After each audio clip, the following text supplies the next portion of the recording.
Welcome to the public open house for the Indianapolis Cultural Trail expansion. Welcome. Thank you for joining us tonight. And my name is Jenelle Bunton. I'm with Indy DPW, and we'll do introductions here in a second, but we're going to go over a few housekeeping notes right beforehand, just so everybody's comfortable with the presentation and procedure for the meeting.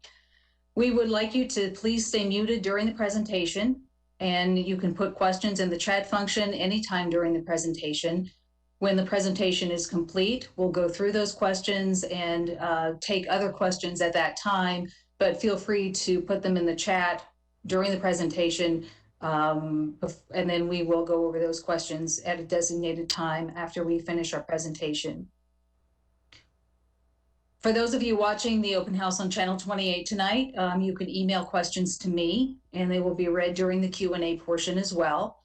My email is here on the screen at the bottom in blue, and we'll be monitoring that throughout the presentation and during our Q&A session.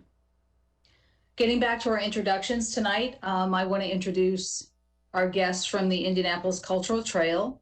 Kären Haley is the Executive Director of the Indianapolis Cultural Trail, a legacy of Gene and Marilyn Glick. Sarah Fry. From DPW, we have Gretchen Zortman, our Senior Project Manager, and Ben Easley with DPW Communications. And hopefully joining us a little later, Kevin Osborne, the principal of Rundell Ernstberger and Associates. So at this time, we will get started with our presentation, and I believe, Kären, you will be giving us that tonight.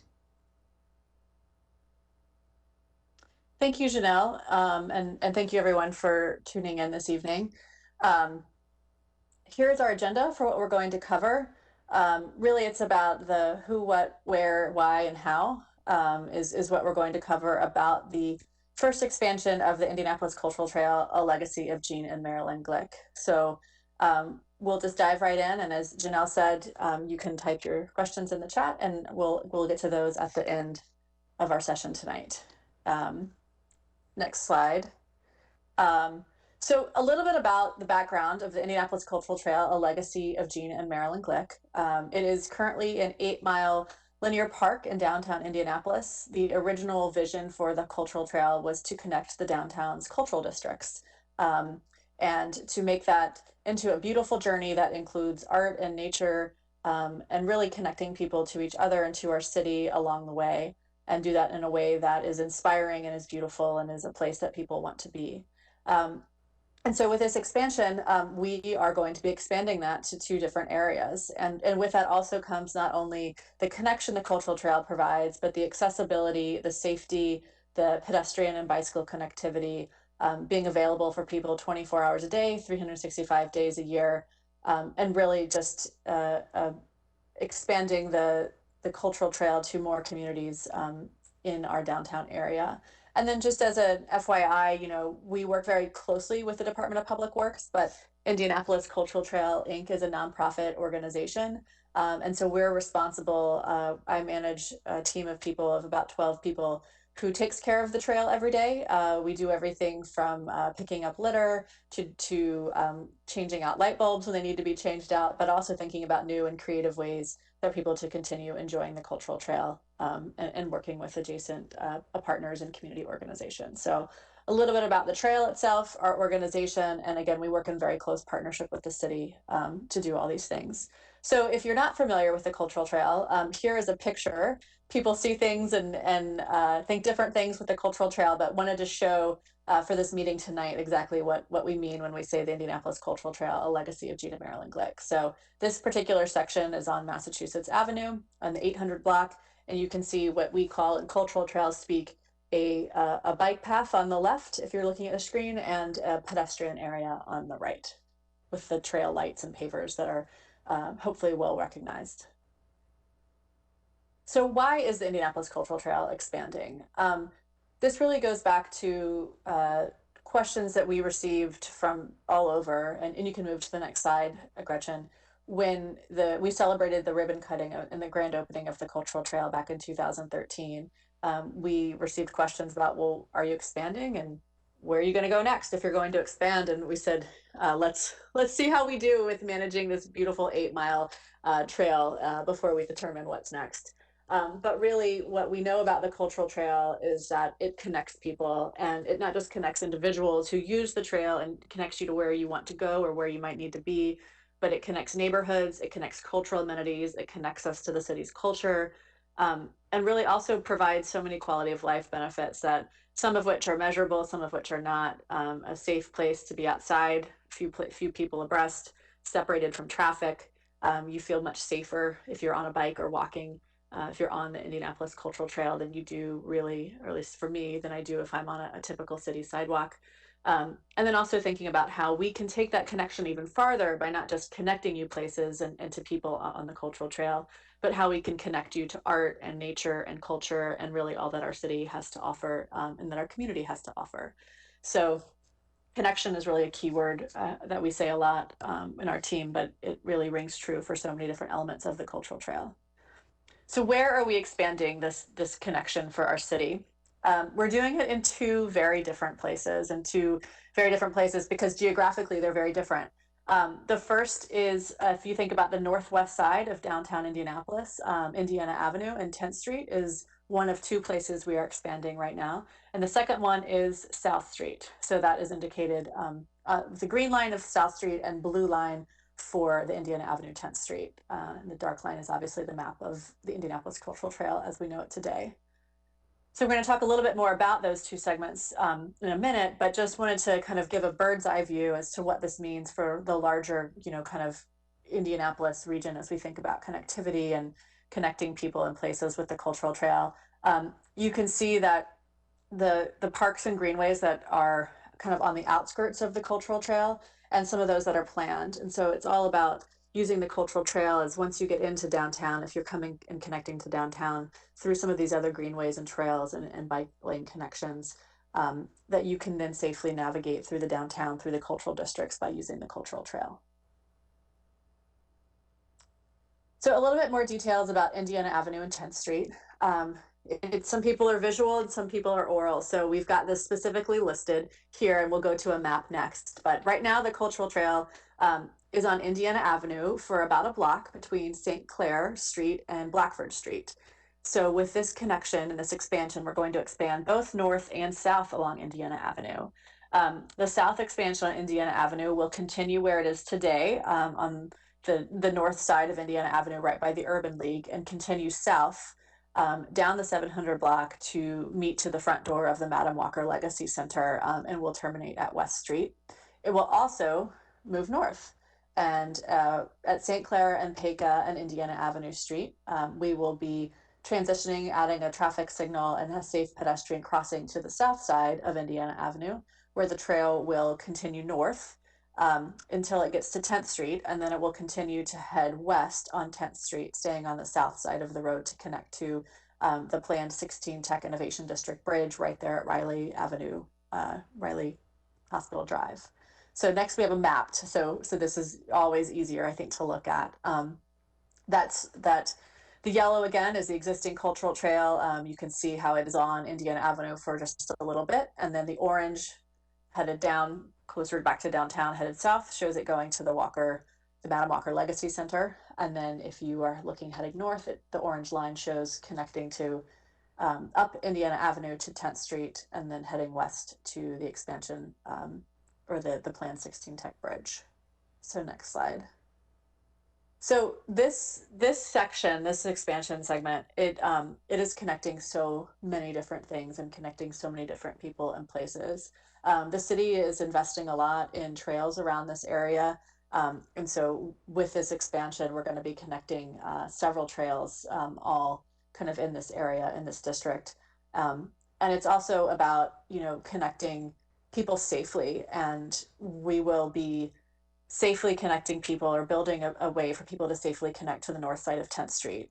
Personally, I think that Indiana Avenue, 10th and Indiana and University is a pretty complicated intersection to navigate by a car, let alone by a bike or by foot. And so we'll really be making some really, I think, important safety connections here, and that's just about people being able to travel safely on bike and by foot throughout the Indiana Avenue Cultural District and really make these connections to these nearby trails and neighborhoods safely with the cultural trail coming in. So next slide. Just as a little visual about this, what I think is a fairly complicated intersection to navigate no matter how you're navigating it. And so some of the work that we'll be doing, while you can see the outline of the trail here, illustrated by some of the tree renderings, so those green dots, we will also be including work on this intersection of 10th Street and Indiana Avenue so that people can safely connect to the neighborhoods on the north. There's some thriving neighborhoods on the north side of 10th Street, a great park, and a planned Fall Creek Trail expansion that the city is working on. So a lot of connection, a lot of investment and safety improvements will happen at this particular intersection that we're really excited about. Next slide. So now the pretty picture. So here's the before on 10th Street, Indiana Avenue looking south, back down to the city. And here is the rendering for after. I was out there today. I was actually out on a bike and a walk on this section today, and I can't wait for these changes to be made. Really, it's about safety and protecting people and making it a beautiful experience. And I'm very hopeful this rendering will come to life.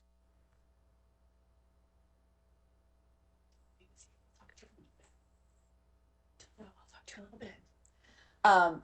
So also, it's not just about safely connecting pedestrians and bikes and people and neighborhoods. It's also about connecting people to our city's culture. And on Indiana Avenue in particular, there is a lot of culture on Indiana Avenue, and we want to honor and celebrate that. And so one way we can do that in particular is with our actual connection, our physical connection of the cultural trail south to the Madam Walker Theater Building and the Madam Walker Legacy Center. We're really excited to make that connection as well.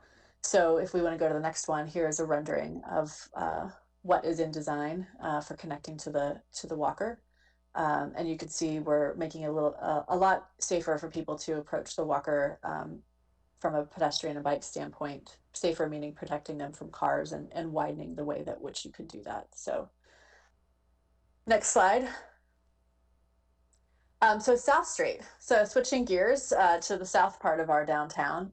The South Street expansion of the Indianapolis Cultural Trail will connect two existing segments of the Cultural Trail. It'll connect from where the Cultural Trail turns south at New Jersey Street and South Street, before it heads south to Fletcher Place and Fountain Square, all the way over to the west to Capitol Avenue, where the Cultural Trail also comes down on Capitol Avenue. So we're providing a connection to two existing segments of Cultural Trail, but also, again, improving that connectivity, adding a lot of nature to South Street and connecting some of the destinations and neighborhoods that are along the South Street corridor as well.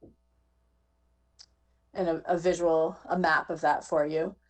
So the yellow, again, is the existing Cultural Trail, and you can see how we're kind of closing that gap along South Street, almost creating a southern loop of the Cultural Trail for people to use however they see fit, right? We know we have a lot of commuters using the Cultural Trail. We have a lot of people who just want to get out and take some fresh air and really use it to experience our city. So you'll be able to do that in a new way along South Street sometime soon. And the next slide. So again, this is also about connecting people and great places in our city. In particular, Stadium Village and the near South Side neighborhoods are two of the areas we're connecting, and also better connecting the wholesale district too. And for us too, we're thinking about how we can connect cultural districts and connect people to the city's culture, and doing that by connecting Fountain Square and the wholesale district a little bit more strongly is also something that we're hoping to achieve here with the South Street connection, and also strengthen the neighborhoods that are already there and have been there for many years, centuries. So here's a before and after, or an existing condition on South Street. This is by City Way. And then there you see what the rendering will look like afterwards. So again, bumping out and adding space for pedestrians and bikes along South Street. And the next one, I believe, is at the western end. So thinking about how we can use the Cultural Trail to connect people and add, again, a beautiful environment along South Street. And we can do that really through a lot of the plants and the trees that we'll be adding along the way. So what is the timeline? Besides where, this is probably the most asked question we get, is when is this happening? If we could go to the next slide, it's been several years since this project has been in many stages. And so thinking back to 2018, I think that's really when the work began in earnest. Thinking about the development from a fundraising standpoint and the design of to how we even get to where we can get to a full design of the cultural trails expansion in these two areas. And then also the outreach. And so having ongoing dialogue and discussion with the neighborhoods and associations and property owners and stakeholders along the trails expansion over the similar time frame has been going on for a few years. The project right now is nearing final design completion, and so that's why we wanted to come out with some more information on the schedule right now. And so what's going to be happening this summer as the design is coming to its fruition, the DPW, our partners at the Department of Public Works, will be putting the project out to bid. And if that's successful and we get a successful bid, then construction will start later this year in the fall. And as we get closer to that bid date, as we get bids coming in and have more information to share about a more specific construction timeline, we will be coming back to you with more information about that, because that's really, where you're impacted is when the construction starts. So construction will take about 18 months to 24 months, and then we hopefully will all be celebrating the trails expansion at the beginning of 2023. So for what you can expect during construction, there will be, just like any construction project, a lot of noise and a lot of big trucks. So if you have kids and they like looking at big trucks and construction vehicles, bring them out to the construction site safely so they can see those diggers doing their work. But utility work really happens first. So the utilities will be on site first, moving utilities, doing the work they need to do so that we can start the construction soon after. And one thing that's, I think, very important to say is that, as a part of the construction, access will be maintained to all the existing driveways when feasible. From time to time, there might be short closures when things have to cure, when things have to, maybe a truckload needs to come in. But we know how important it is to have access to businesses, to have access to your neighborhoods and to your homes. And so we will do our best to keep access maintained at all times during the construction, the construction phase of the project. I think there was also something in there, you might have a little bit more noise as per normal with the construction site. And then there might be some temporary construction detours or lane closures just kind of during the construction because it is linear, it's all on the street. And so there might be some delays with some of those detours, but those will be well communicated by the construction crews. And then next slide. And so how are we going to do it? It is definitely not me. There's a huge team of people who've been working, a lot of individuals, a lot of organizations who have been working hard for a long time on the design phase in particular. And so I just want to take a moment and say thank you to our partners at the City of Indianapolis, and in particular the Department of Public Works, who is managing this project.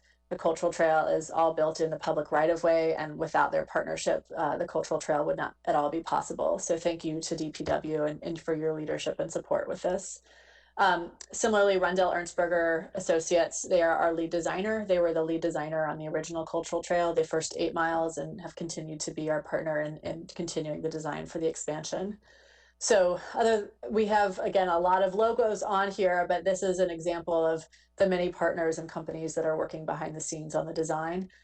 We don't yet know how, who will be selected with the successful bid, but we will share that information once that comes back. And I see a Gretchen Zortman arrow was added. Gretchen Zortman is the Department of Public Works project manager, and we're grateful for her and all the other leadership we're getting from DPW. So next slide. Funding and project costs. So one of the things why this cultural trail is considered a public-private partnership, it's public in that it's built on public DPW city right-of-way. The private part comes in with the some of the fundraising that we do to make this possible. So the cultural trail, we're responsible for fundraising the full cost of the project. We are working to raise $30 million, which includes everything from the design, construction, inspection, what you see when the trail is finished. It also includes funding for our maintenance endowment. As I mentioned earlier, we have a staff of people who does the operations and maintenance for the cultural trail along the full 8 miles, soon to be almost 10 miles. And so that maintenance endowment really helps us do our work in a day in and day out basis. And then it also includes all of the things that people associate with kind of the beauty and the nature of the cultural trail. So our gardens and our art program will also receive funding as a part of this.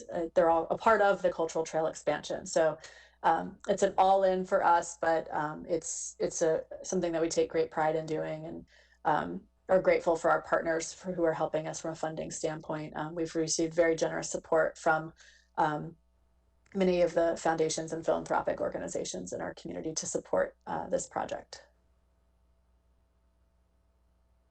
And then I'm going to turn it over to one of my colleagues to talk to you kind of about what we've been doing within the community to really engage and get information out, and also listen about the Cultural Trails expansion. So I think my colleague Frank Stone has joined us. Yes, Kären. Hey, Frank. Hi. Hi. So Frank Stone has been with the Cultural Trail for several years in many different capacities. And he is helping lead our outreach, our community outreach for the Cultural Trails expansion. So I'm going to turn it over to you, Frank, and then I think we'll open it up to questions. Indeed. Thank you, Kären. Appreciate that. Go to the next slide for me. So just kind of an overview of the engagement that we have done and will be doing moving forward. We have partnered in the past with the Black Lives Matters mural organizers there in Indiana Avenue, just to talk with the community. We were kind of still taking some feedback at that point, and it was a great time to connect with them and get their ideas and thoughts around the expansion on the avenue. We've hosted listening sessions along the canal, as well as we've solicited feedback on Indianapolis Cultural Trails website, expansion website to be specific, as well as our social media channels. It's really been a great way to engage the community on both fronts. We've also meeting with neighborhood associations and other organizations. So we really enjoyed taking part in some of those meetings and getting to know residents who will be impacted. Next slide, please. A great way to continue getting updates and the conversation around the expansion. Please invite us to your neighborhood association meetings. We'd love to be a part of that. Love to come in and give you all the details that we can, and provide you with that ongoing conversation, as well as just to kind of get to know you and allow you to get to know us. So please send us those invites. A couple of questions are important. Who do we need to be talking to that we haven't already? So please help us with that, as well as what more do you want to know? We can always think and kind of bat around questions around each other, but we want to hear from you most importantly. So please, the best way to do that is to connect with us at the Indianapolis or indiculturetrail.org/expansion. And if you go to the next slide, that's what you can expect to see once you are there. Just enter in a few pieces of information, and we will get back with you. The next slide will be open up to questions.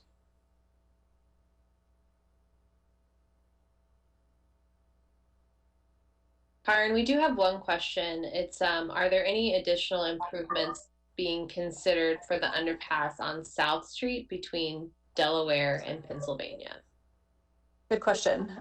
So that is for, if anyone knows anything about working with CSX, there are a lot of hoops to jump through because CSX is the owner of most all of the railroad bridges, at least in downtown, if not beyond that within the city.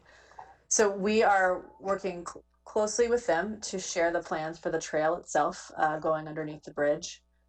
We're also learning from CSX about some of the requirements that they have underneath their bridges. And so we're working through really the nuts and bolts of how that will impact what we're able to do with the trail going underneath that overpass. I'm not sure if this question was, so we're doing our best to make sure we can include lighting, not only the trail pavers, but lighting and obviously the things that come with the cultural trail that will, kind of lead you up to this overpass, this underpass. I don't know if that question specifically is about murals and beautification underneath that that is actually, CSX is a large organization, and that is kind of a separate path to work with them about adding art or murals or anything besides just, quote, improvements to the hardscape underneath the bridge. So our goal right now is to get their approval for the trail and the lighting that is being designed for underneath the bridge before working with their separate team to talk about how we can make other improvements underneath this particular underpass that might involve art or other forms of beautification. So kind of a two-pronged answer, but I just want to share all the information that we have, and that's where we are with CSX. We'd like to be able to do more there. We just want to make sure that we have their support to do so. Yeah, that was well stated, Kären. Thanks, Gretchen.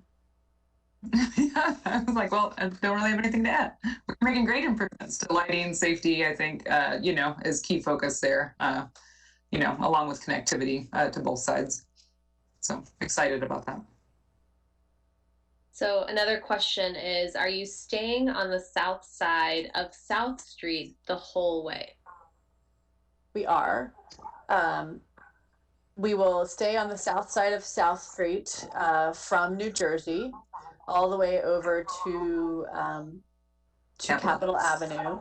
When we cross north to kind of rejoin with the Cultural Trail on the north side of kind of the northwest quarter of the Capitol and South Street intersection, we will be crossing on the east side of Capitol Avenue, if that makes sense. So you won't actually cross over to the Lucas Oil Stadium property. You'll cross to the north at South and Capitol, and first you'll cross South Street first, and then cross west to Capitol Avenue. So staying away from the corner that has Lucas Oil Stadium, but that's the only place we'll touch the north side, is at that corner at Capitol and South Street.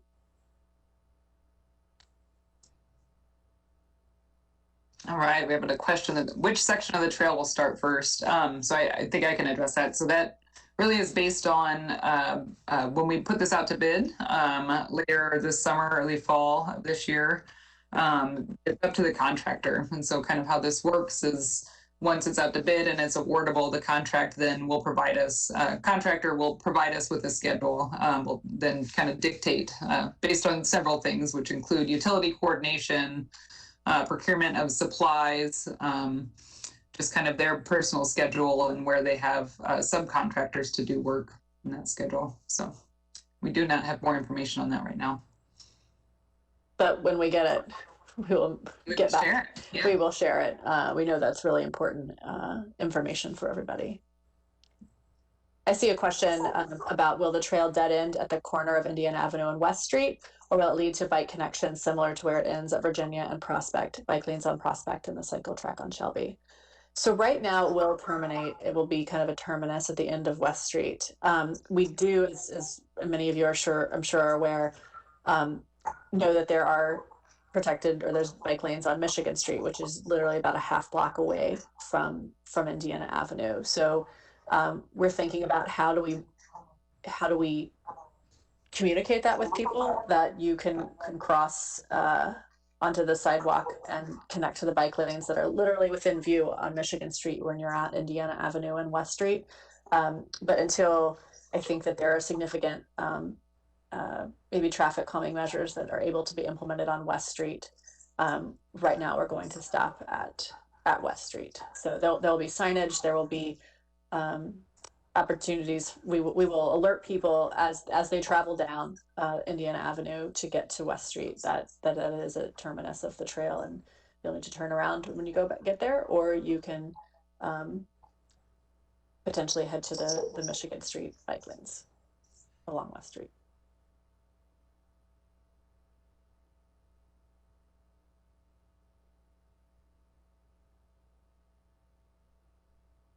We have one other question that was sent privately.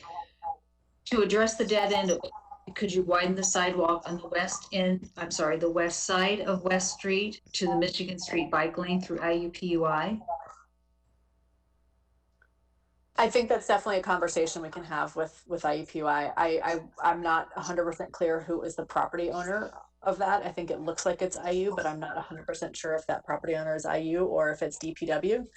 DPW meaning city right of way. So I think that's, Gretchen, I don't know if you're doing your handy dandy handiwork really quickly looking at that. Right. But I just note that, and I think that's something that we have talked about is how do we better make that connection right there. So I guess whomever asked that question privately and also in the chat, I think collectively we can put our heads together and look at creative ways to do that. I will say, you know, I assume most people on this call are from Indianapolis and are familiar with the cultural trail. But we have seen in several places that the trail inspires others, inspires our partners at the city, inspires people who are making funding decisions as to how transportation dollars are spent, to also think about how they can really continue some of those kind of safety improvements and traffic calming improvements when the opportunity arises in other projects too. So there's a little bit of a spillover effect that could happen. It could inspire a larger community conversation around West Street. I'll just end it at that. So the question I see, it says, will you be repurposing a traffic lane on Indiana to fit the trail in?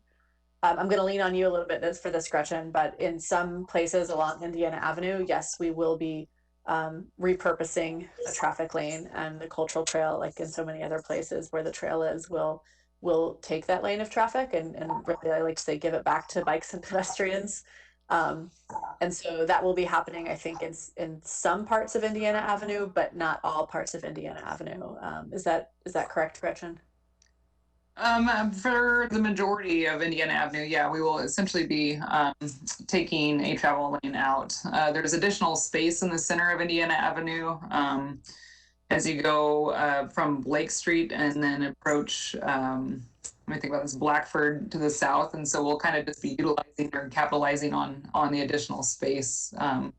It'll help provide not only a beautification, but also kind of traffic calming measures, as well as adding safety and controlled intersections for basically what we've heard from most of the members or individuals within the community about safe crossings and access to transit and multimodal options there. So yeah, we will be repurposing a lane of traffic. I think another just kind of, I think I mentioned this in my presentation, but specific to the Indiana Avenue 10th Street, there will be a traffic signal added at at Indiana and St. Clair. So if you're familiar with that intersection, it's also where Pecos comes in. So it's kind of this crazy 4-point intersection. And we will be adding a traffic signal there to help with traffic calming, to help with kind of directional flow and really safety for everybody. Again, I was out there today, and every time I'm there, I'm amazed there aren't more accidents with any type of travel. But that will also, it'll allow people to safely cross Indiana Avenue for the cultural trail and to access the transit stops on the other side too. But it will also provide hopefully some traffic calming for the neighborhood. And again, just kind of a safer experience for everyone with that traffic signal at that intersection. Yeah, kind of more direct clarification. So from West Street north, we'll be taking a northbound lane and essentially shifting traffic over. In addition to that, so then going north on Indiana Avenue, north of St. Clair, we will be taking essentially a lane or space from the west side of Indiana Avenue heading north.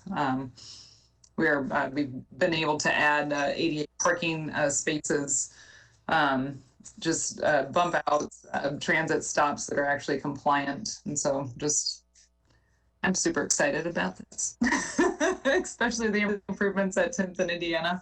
And to connect to the Fall Creek Trail, it's just going to be huge. So.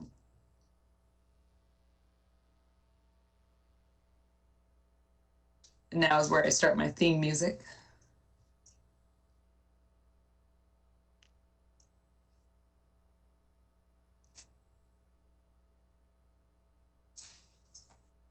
We've got plenty of time for more questions. If anyone has any to put in the chat box or email to me that I can relay to the group. So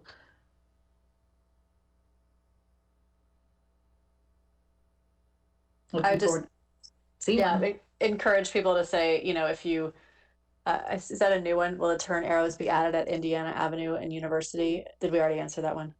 Sorry, no, okay. So Gretchen, again, I technically, will turn arrows be added at Indiana and University and then at 10th and Indiana? So there are currently several for both northbound, southbound, eastbound, and westbound traffic at 10th and Indiana. There are turn arrows associated with that. Most of those will stay the same. There are no turn on red across the trail and different types of phasing. Turn arrows, we are actually limiting southbound left turns at Indiana and University. And that's due to not only the proximity of the people mover piers and pedestrian crashes that we've had in that area, but just from a safety perspective and the way that traffic flows through there.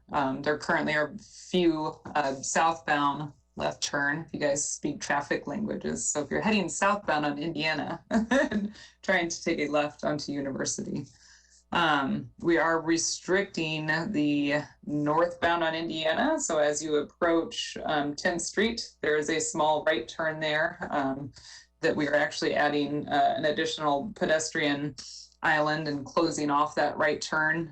We found that we have maybe 2 to 3 cars that make that movement a day. Based on data that we've collected, and it allows us to make a much safer pedestrian multimodal crossing to the Fall Creek Trail on the northeast side.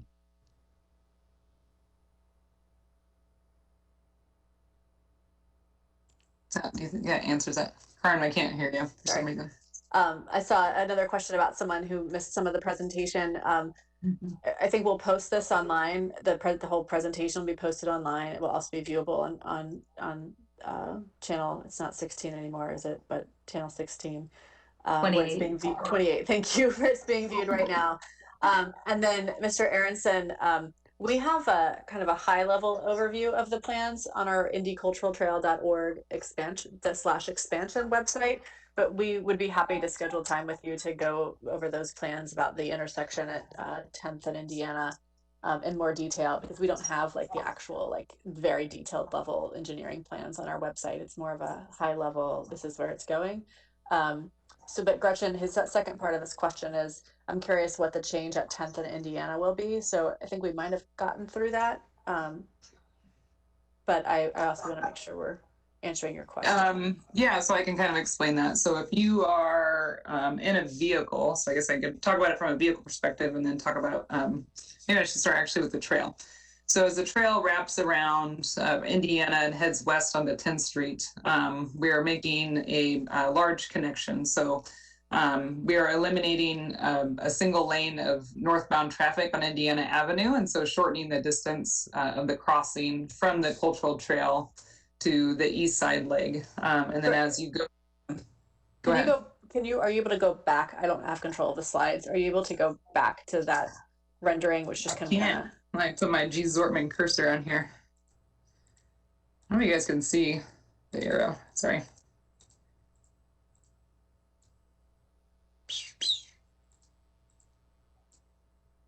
One more. This might be the best one.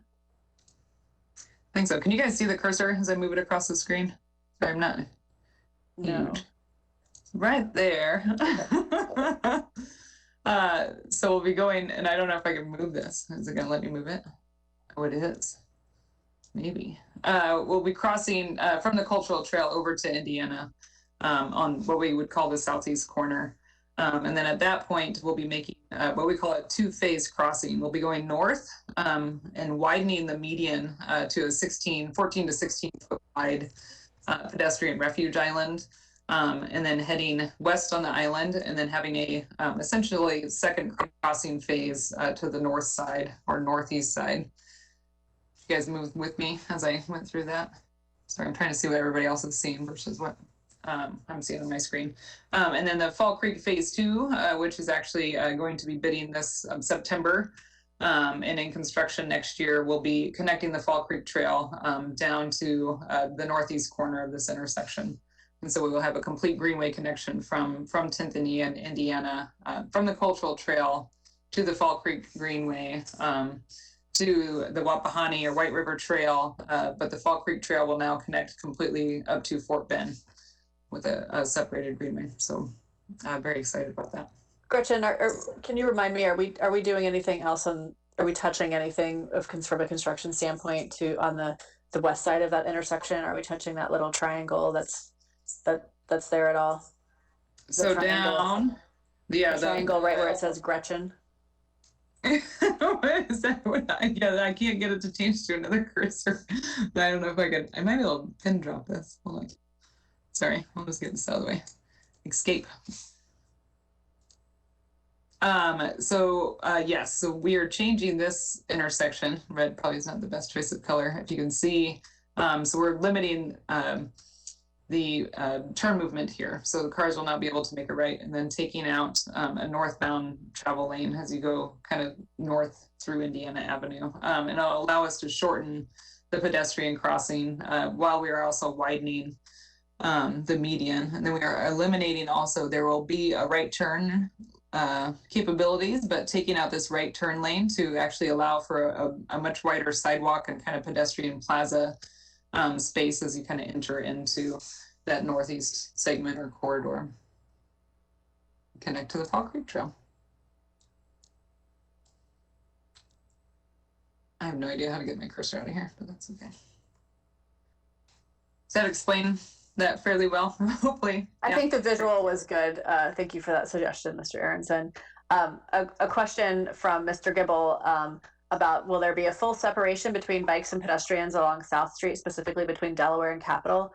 The answer to that is no. We will be having a combined trail.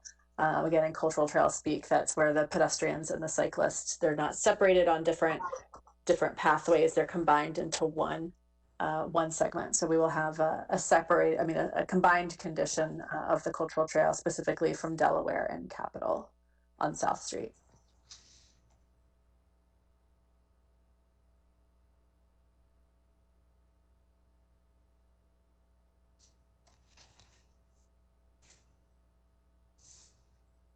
I know Janelle's put it in the chat in a few places, but just encourage everyone to if you would like to get really specific updates in terms of the construction timeline as well, to sign up on our website, and we will add you to that distribution list to get updates on the project.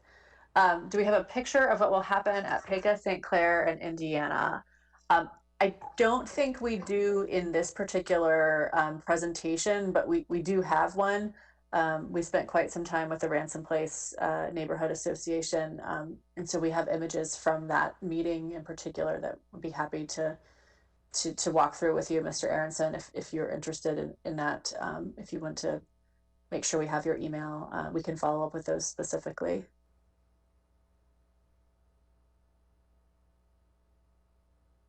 I don't know, Gretchen, are you able to verbally walk us through that, if that would be? I'm trying to think, we have a map on here. I have the plan sheet pulled up as well.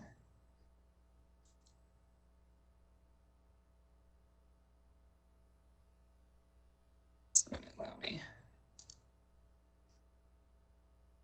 Uh-oh. Is this good, or we don't want to get into this level of detail? We're here. So this is Paca Street, this is West St. Clair, and this is Indiana Avenue as we're heading northbound. And so there'll be we're going to install traffic signals, and then we are converting Paca Street to a one-way northbound up to the 900 block. We had several meetings with Ransom Place neighborhoods. We've looked at crash data for this intersection and believe that's kind of our best path forward. So the existing Indianapolis Cultural Trail comes to the north.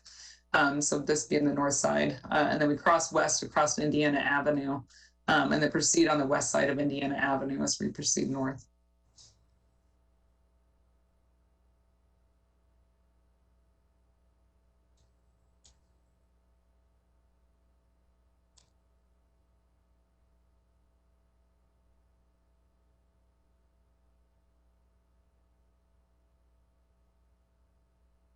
Any other questions? just to reiterate what Frank said, we're happy to come give community presentations, spend time with specific questions or issues if anyone has them, and really talk one-on-one or with a neighborhood association or a business about the plans, about the schedule, whatever that might be.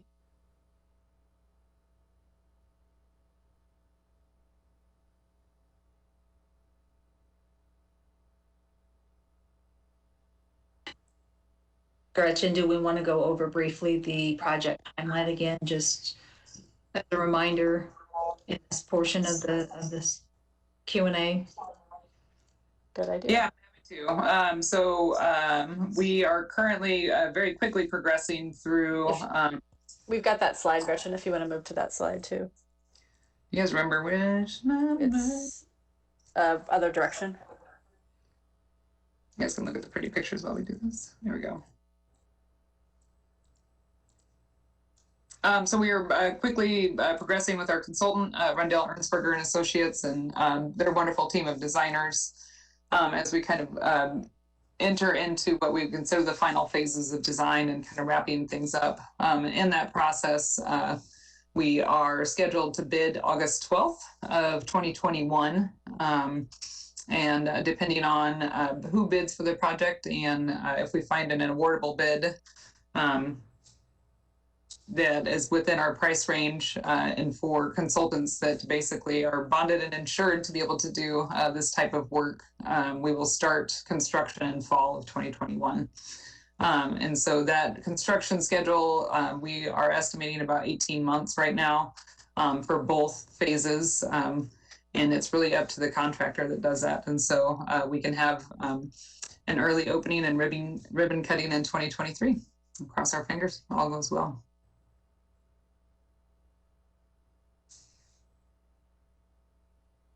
Thank you. Any other questions, comments, thoughts before we kind of wind up our evening tonight? We'd love to hear from you. And obviously we posted information where you can get the plan information in our chat, both with the cultural trail and with NDDPW. I will let you know that NDDPW is undergoing a website migration right now, and we're in the process of getting up and running again. It's been about a month almost, but we're hoping to have our pages active probably in the next few days. We will try to get this information posted as quickly as possible, but just bear with us while we work through these final stages of the migration. We'll get the information to Kären and her team, and they can get it posted at their website. So probably maybe would be a good idea to check there first, and then come back for any project specific information, timeline, costs, location, that type of thing at NDDPW. You can always email me with any questions, which I'll be happy to share with the team. We're working with them very closely on this project because we want to make sure that everybody stays well informed and is up to date on everything going on and how they're going to be impacted. So, please take note of the website information and reach out to us if you have any questions, or obviously to Kären and her team if you want to do any one-on-one outreach to look through the information with them personally. So I think with that, I don't see any more questions. We'll just go ahead and wrap it up tonight. And I appreciate everyone attending, and also to our participants and hosts, Indianapolis Cultural Trail, Kären Haley, Sarah Fry, Kevin Osborne, and Frank Stone, also Ben Easley, and from DPW. So we wish you a good night, and I look forward to hearing questions from you in the future. Thank you.